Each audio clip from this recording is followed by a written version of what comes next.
Assalamualaikum warahmatullahi wabarakatuh.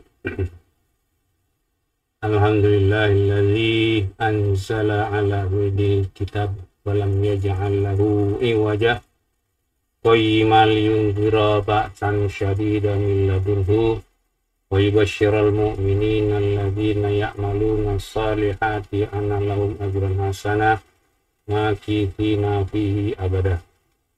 Asyhadu an la ilaha illallah wahdahu la syarikalah wa asyhadu anna Muhammadan abduhu wa rasuluh la nabiyya ba'dah. Amma ba'du. Alhamdulillah, kita sudah memasuki kajian yang keempat berkaitan kajian Islam ini. Untuk kali ini saya akan sampaikan beberapa informasi tentang Allah yang saya dapat dari Al-Quran, kemudian fungsi-fungsi Al-Quran, alur turunnya wahyu, sifat Rasul, dan rukun iman. Tanpa banyak pendahuluan lagi, langsung saja kita mulai.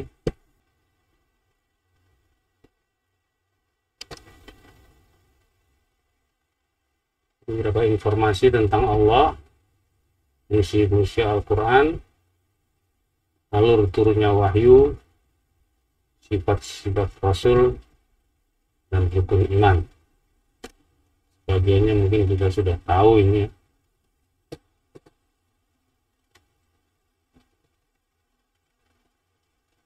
Terakhir kita sudah sampai sini kemarin itu. Subjek menurunkan wahyu kepada manusia, dan wahyu itu adalah Al-Quran. Jadi kalau ada yang mengatakan Al-Quran itu adalah bikinan Muhammad, itu orang nggak ngerti situ.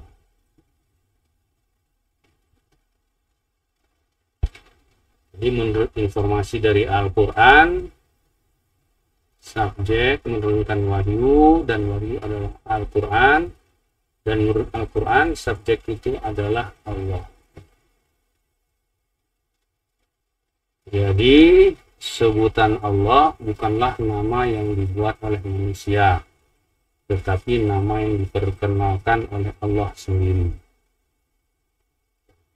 Ada orang yang mengatakan bahwa Allah itu dari kata Al-Ilah. Tapi saya tidak sependapat karena tidak ada dalil yang menjelaskan demikian. Hanya sangkaan-sangkaan saja. Dari mulai Nabi Adam turun ke bumi, Allah sudah memperkenalkan diri, bahkan beliau itu sudah ketemu dengan Allah di surga. Tidak ada yang menamakan dirinya selain Allah sendiri. Ini harus kita sadari. Selanjutnya adalah beberapa informasi tentang Allah.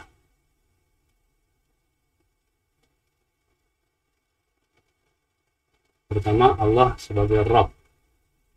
Kita sudah bahas waktu itu, Rabb itu apa? Rabb seluruh alam. Ini Allah yang mengatur, memelihara, menentukan segala sesuatu yang terjadi di alam ini. Rabb segala sesuatu. Rabb Arasy yang agung. Rabb langit atau 7 lapis langit dan bumi. Itu semua ada ayat-ayatnya, itu kalau mau dibaca silahkan. Rabb 2 timur, Rabb 2 barat, Rabb timur dan barat, Rabb manusia. Jadi kita lihat di sini semua Allah yang menentukan, Allah yang mengatur, Allah yang memelihara, termasuk manusia. Kemudian yang kedua, Allah sebagai ilah. Saya belum bahas apa itu ilah. Nanti sebentar lagi akan kita bahas pada tayangan berikutnya, bukan pada saat ini. Ilah Ibrahim, Ismail, Ishak, ilah yang satu, tapi dalam arti ahad. tidak ada ilah selain Dia, ilah Musa, ilah manusia. Kemudian Allah sebagai Malik, namanya panjang di dalam surat Al-Fatihah, masa hari pembalasan. Kemudian Allah sebagai Malik, namanya pendek di dalam surat An-Nas, Raja Manusia. Ini beberapa informasi tentang Allah yang saya dapat di Al-Quran. Sebagai Khalik, tidak saya masukkan di sini. Kalau dicari silahkan. Selanjutnya, fungsi-fungsi Al-Quran. Pertama, bagi seluruh alam, peringatan. Liyakuna lil alamin nadhir. Di seluruh alam. Kata alam gaib, alam nyata, semua. Bagi seluruh manusia, petunjuk. Hudal linnas, kemudian penjelasan tentang petunjuk. Ini mungkin kita sering dengar ya, ini ayat yang berkaitan dengan saum. Hudal linnas wa bayyinatin minal huda wal furqan. Pembeda. Jadi Al-Quran itu petunjuk bagi manusia, bukan hanya bagi orang takwa. Perannya sebagai petunjuk bagi semua manusia, tapi yang mau memakai sebagai petunjuk hanya orang-orang yang takwa. Penjelasan tentang petunjuk itu ada di Al-Quran juga. Makanya kalau menafsirkan Al-Quran pertama kali dengan ayat Quran lainnya, baru setelah itu dengan hadis. Pembeda atau pemisah, Al-Quran ini yang membedakan antara benar dan salah. Kalau sesuai Al-Quran benar, tidak sesuai Al-Quran salah. Jadi kalau kita disalahkan orang, jangan langsung merasa bersalah. Minta dulu dasarnya, dalilnya mana saya salah. Kalau tidak ada dalil, kita hanya dianggap salah, tapi tidak bersalah. Orang suka bilang, begini salah, begitu salah. Maksudnya itu bukan salah, dianggap salah. Karena salah itu jelas, benar itu jelas. Dalilnya ada.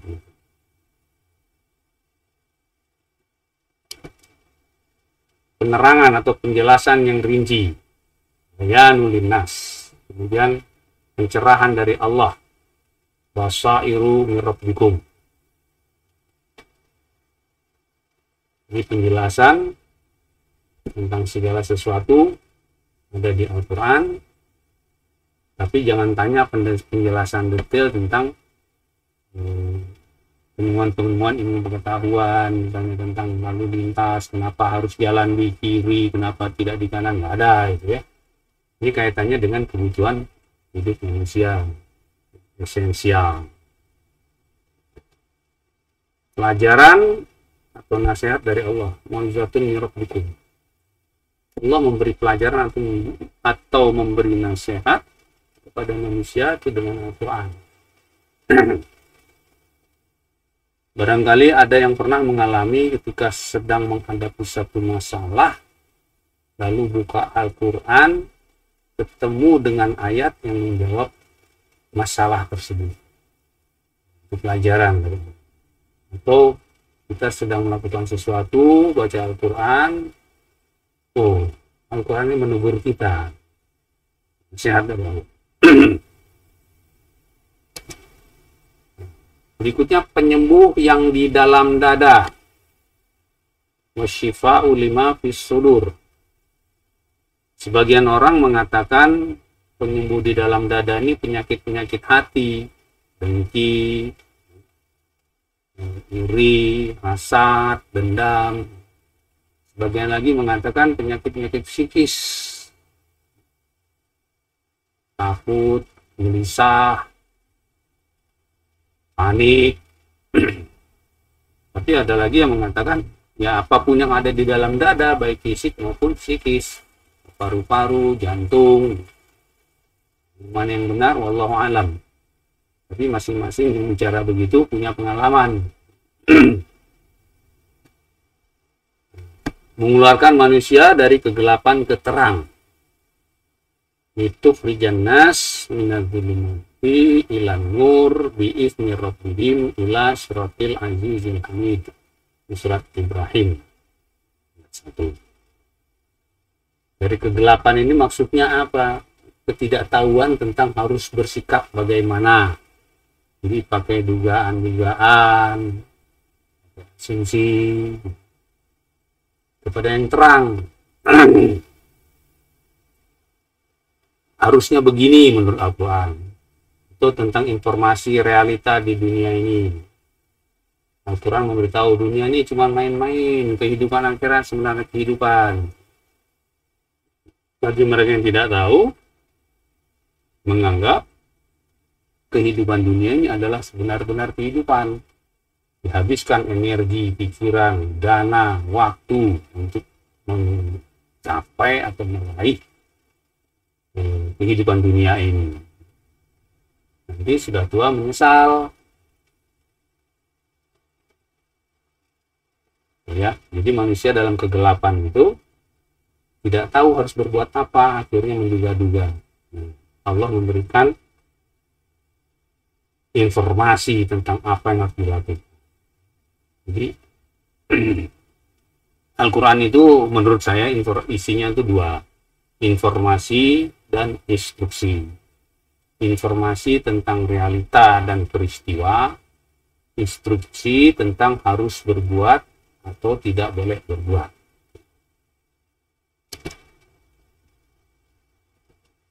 Kemudian penjelasan tentang segala sesuatu. Jadi, segala sesuatu ada penjelasannya di Al-Quran. Tetapi untuk memahami penjelasan itu butuh ilmu. Nggak bisa begitu saja.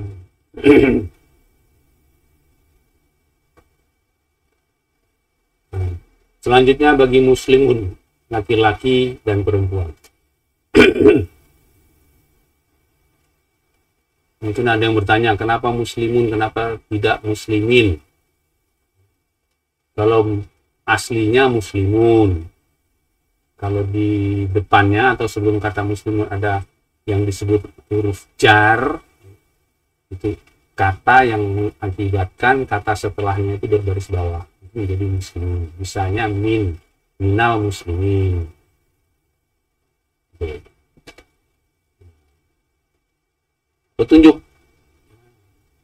Petunjuk ini gunanya apa? Untuk tahu kita harus bagaimana. Itu petunjuk. Tidak boleh apa. Rahmat ini apa? Rahmat ini adalah pemberian karena sayang. Karena sayangnya Allah dari rahim. Karena rahimnya Allah, dia berikan Al-Quran itu bagi muslim sebagai rahmat. Orang yang mendapat rahmat itu mulia hidupnya dunia dan akhirat. Rasulullah pernah mengatakan seseorang masuk surga bukan karena amalnya tetapi karena rahmat Allah. Jadi bagi muslim ini yang taat, tunduk, taat, patuh. Ini Al-Quran ini rahmat. Teruskan dulu. Kabar gembira. Jadi bagi yang orang-orang yang taat dikasih kabar gembira. Nanti kamu dapat ini, dapat ini, dapat ini. Ya. Kalau kita kerja keras, kemudian bos bilang nanti kamu akan dapat ini, dapat ini, dapat ini. Semangat kita kerjanya. Nah, kabar gembiranya itu. Sehingga ada macam-macam. Bagi mukminun, laki-laki dan perempuan sama. Bagi mutakin, petunjuk, ada pengajaran. Rahmat juga. Rahmat.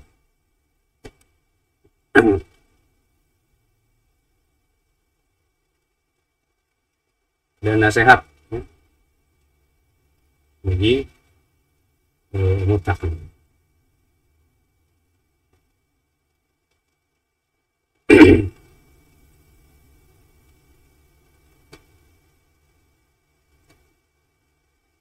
Bagi muhsin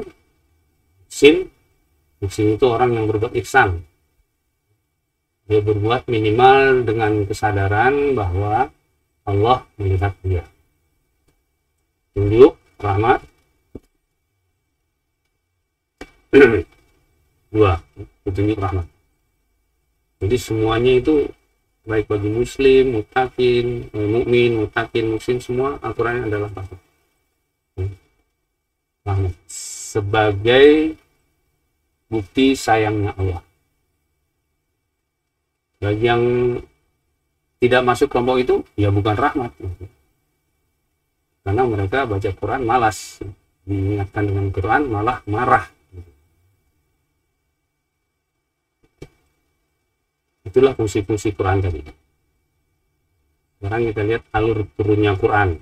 Ini semua kita sudah tahu barangkali.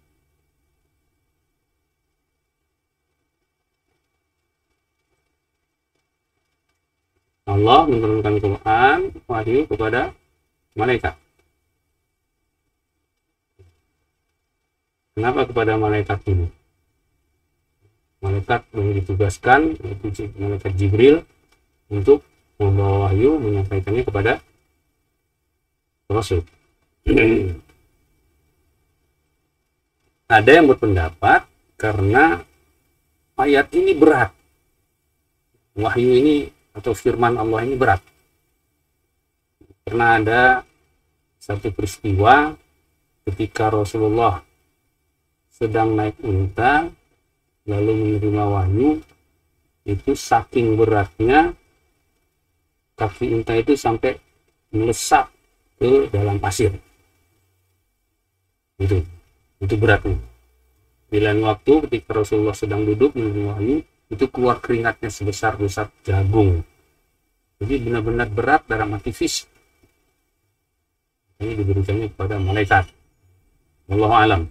Jadi pendapat orang begitu.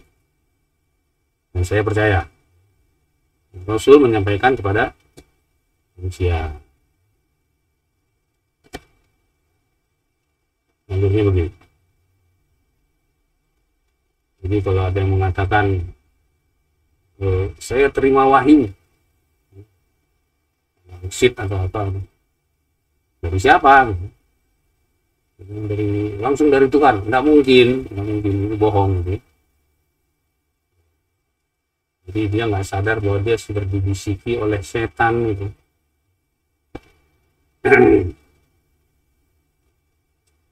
Kemudian sifat Rasul dan rukun iman. Ini juga kita sudah tahu. Pertama, sifat-sifat Rasul. Sifat yang pertama adalah sidik, benar atau jujur.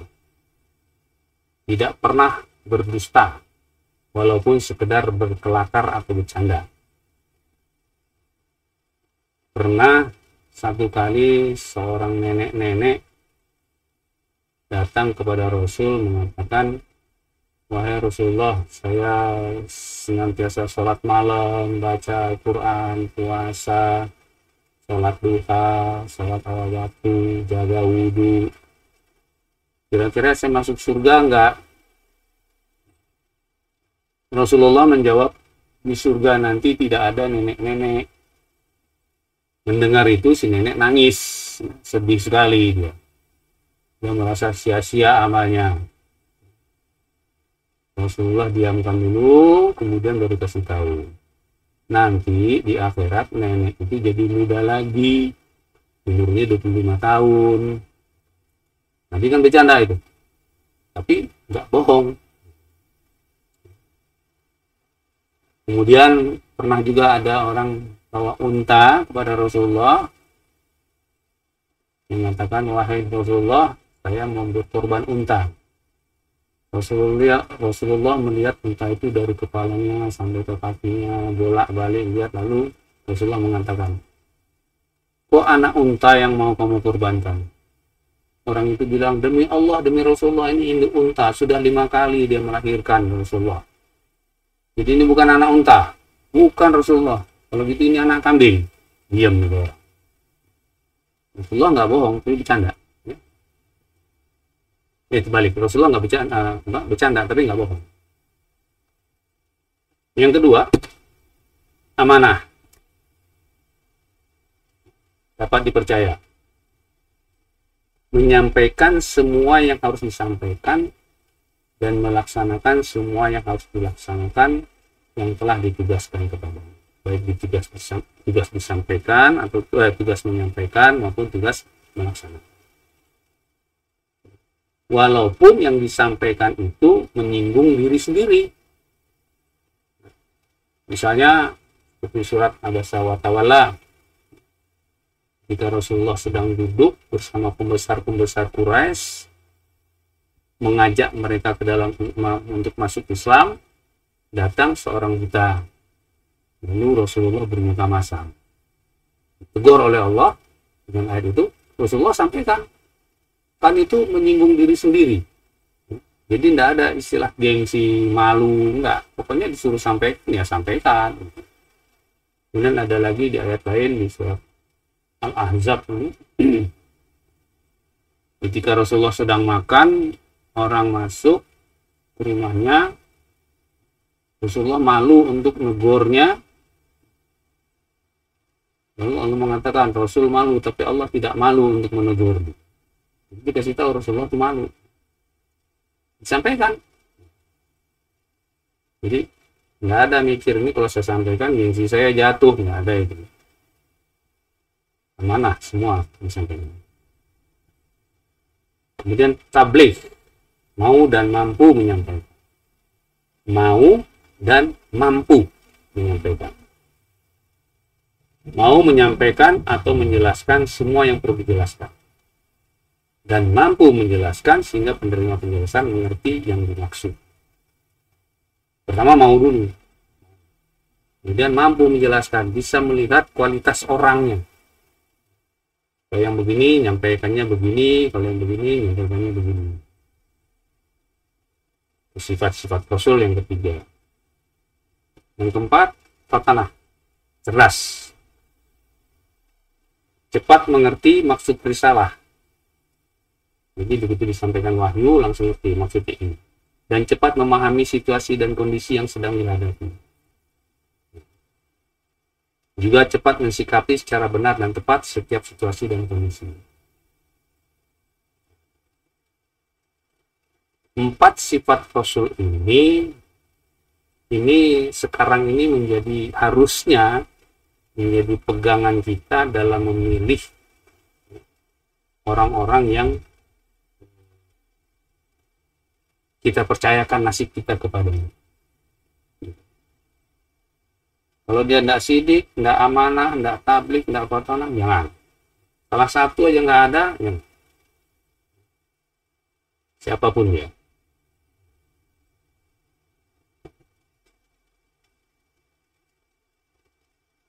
Rukun iman. Rukun iman. Ada 2 realita yang tidak mungkin diketahui manusia kecuali melalui informasi dari Al-Quran. Dia realita, tapi kita tidak bisa tahu kalau Al-Quran tidak kasih tahu. Pertama adalah keadaan dan nasib kita di akhirat. Bagaimana nanti kita di akhirat ini? Kalau kita melakukan sesuatu di dunia ini, dampaknya di akhirat bagaimana? Itu kalau tidak pakai Al-Quran, tidak melalui Al-Quran, nggak tahu kita. Hanya duga-duga saja. Makanya ada agama-agama tertentu yang dia tidak punya penjelasan tentang bagaimana kehidupan akhirat. Karena agamanya dibikin berdasarkan pendapat manusia. Saya dengar cerita adik saya, dia ikut milis dengan salah satu agama lain gitu ya. Islam dan agama lain. Orang dari agama itu mengatakan Islam itu materialis dan mengutamakan seks. Buktinya di surga tuh nanti ceritanya tentang materi, makan enak, minum enak, tempat tidur yang enak, perhiasan, terus ada bidadari. Lalu adik saya jawab, oke, sekarang saya mau tanya, ajaran agama Anda tentang kehidupan akhirat bagaimana nanti? Nggak bisa jawab. Kenapa nggak bisa? Karena nggak ada informasinya. Jadi sekali lagi, keadaan dan nasib kita di akhirat baru kita tahu kalau melalui Al-Quran. Itu pertama. Kemudian yang kedua, bahwa semua telah ditetapkan sebelum kita mengalaminya. Takdir. Ini kalau Allah nggak kasih tahu, nggak tahu kita.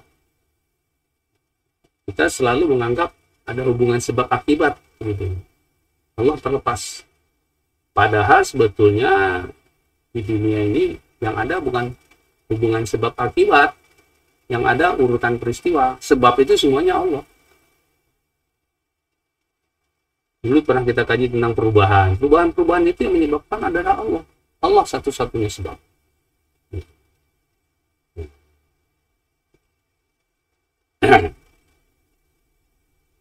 Tentang takdir ini, nanti kita mulai ya. Hubungan pertama, iman kepada Allah. Iman kepada Allah ini bukan sekedar percaya. Kalau percaya, iblis juga percaya. Tapi iblis Allah katakan dia kafir. Iman ini Allah sebutkan cirinya antara lain di dalam surat Al-Baqarah ayat 165. Asyaddu hubbalillah. Amat sangat cinta kepada Allah. Jadi ada cinta. Nanti pada penjelasan tentang ciri-ciri mukmin itu akan lebih detail saya sampaikan. Karena ringkasnya begitu aja. Jadi iman kepada Allah itu bukan sekedar percaya, tetapi sudah sampai pada tingkat cinta. Percaya penuh, cinta. Kemudian yang kedua, malaikat. Beriman kepada malaikat yang diketahui nama-namanya dan tugas-tugasnya, dan kepada malaikat yang tidak ada namanya. Berimannya bagaimana? Pertama, kita yakin akan kebenaran informasi itu. Kemudian kita menyadari bahwa misalnya malaikat Raqib senantiasa mencatat sehingga kita selalu waspada. Wah, kalau begini nanti catat malaikat. Malaikat bukan nangkir dalam kubur memeriksa. Kita percaya dan kita bersiap-siap untuk diperiksa dengan hasil yang mulus. Misalnya begitu. Lalu ada lagi malaikat yang mengawal kita. Ya, nanti di berikutnya insya Allah saya sampaikan.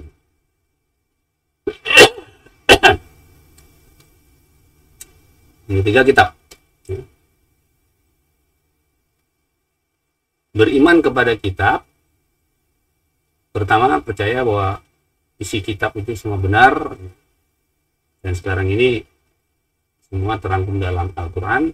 Yang kedua, setelah percaya, kita ikuti perintah-perintahnya, kita serap informasinya, dan ketika kita mengikuti instruksi yang ada dalam Al-Quran, hati kita merasa aman dan nyaman.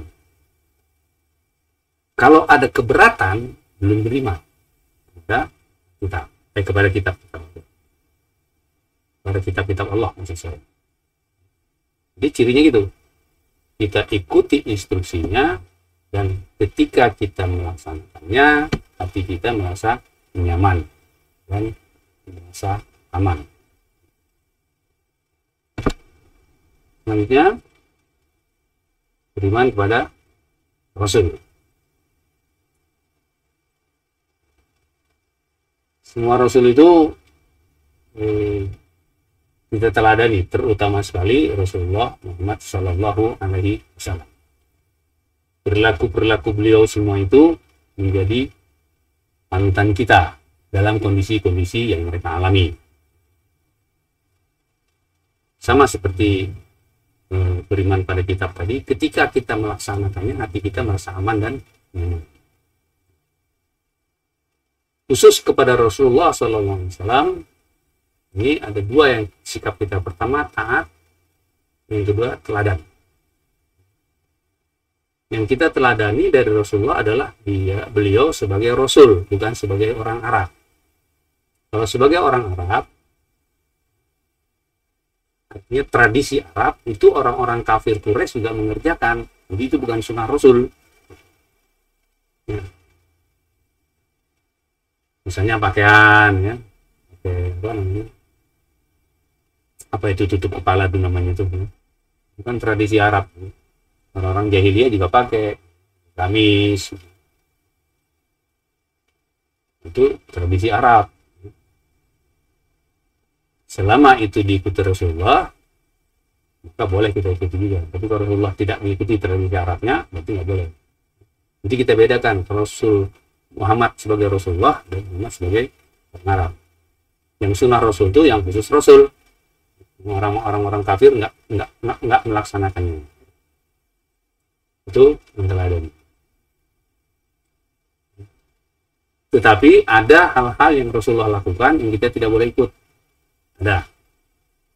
Misalnya Rasul istrinya itu lebih dari 4, kita tidak boleh. Lalu yang pernah saya tahu juga nih, Rasulullah itu satu kali itu tidak sholat malam, besoknya itu diqadha sholat 12 rakaat siang hari. Itu khusus Rasul, kita tidak boleh. Ada beberapa lagi yang lain. Nah, itu meneladani. Mentaati juga adalah instruksi-instruksi atau perintah-perintah atau anjuran-anjuran sebagai Rasul.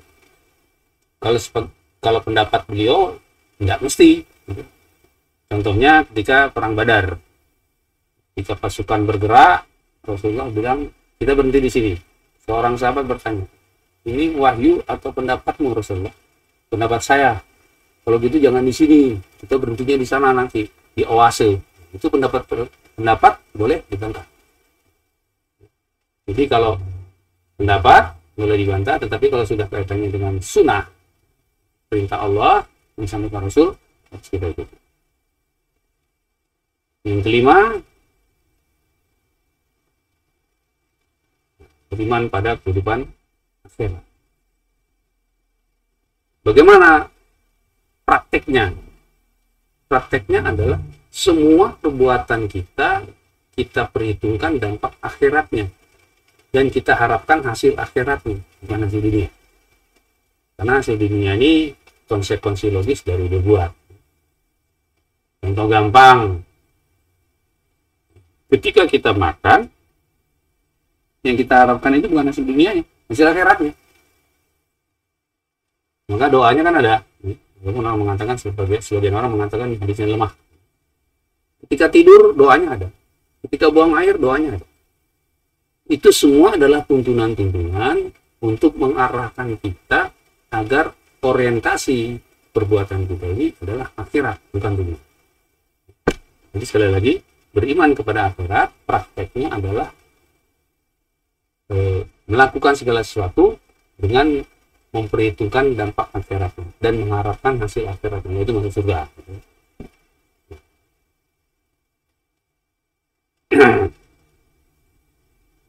Atau meninggalkan sesuatu karena memperhitungkan dampak akhiratnya supaya nggak masuk neraka, supaya tidak masuk neraka. Maaf kalau saya bicaranya kadang-kadang terlalu cepat gitu. Biasa begitu. Yang keenam adalah takdir. Ini yang tadi saya katakan, dua informasi ini yang kalau tidak melalui Al-Quran kita tidak tahu. Takdir itu di dalam surat Al-Hadid surat 57 ayat 20. Bentar saya lihat dulu ayatnya apa, tapi ayat berapa ini? Ayat 22 dan 23. A'udzubillahi minasyaitonir rajim. ma asaba min musibatin fil ardi wala fi anfusikum illa fi kitabi min qabli an nabraha inna zalika 'alallahi yasir likaila ta'sau ala ma fatakum wala tafrahu bima atakum wallahu la yuhibbu kulla mukhtalin fakhur. Dan tidak menimpa satu musibah pun di bumi, dan tidak juga pada diri kalian kecuali telah ada dalam kitab sebelum kami mewujudkannya. Sesungguhnya yang demikian itu bagi Allah adalah mudah. Nah, diinformasikan yang demikian itu agar kalian tidak bersedih terhadap apa yang luput dari kalian, dan tidak pula kalian terlalu gembira terhadap apa yang diberikannya kepada kalian. Dan Allah tidak menyukai setiap orang-orang yang sombong dan banggakan diri. Jadi semua itu sudah tercatat di kitab sebelum diwujudkan. Nah, diinformasikan ini kepada kita agar kita tidak usah sedih sekali kalau ada yang luput. Sudah takdir Allah, memang sudah begini harusnya. Makanya kematian pun itu bersedihnya paling boleh 3 hari, nggak boleh lebih. Kan taziat cuma 3 hari. Baliknya, kalau ada yang keberuntungan kita peroleh, jangan terlalu gembira. Juga sadar bahwa ini adalah pemberian Allah. Ini nggak lupa diri juga. Bersyukur saja. Inilah rukun iman. Saya kira sampai di sini dulu yang saya jelaskan.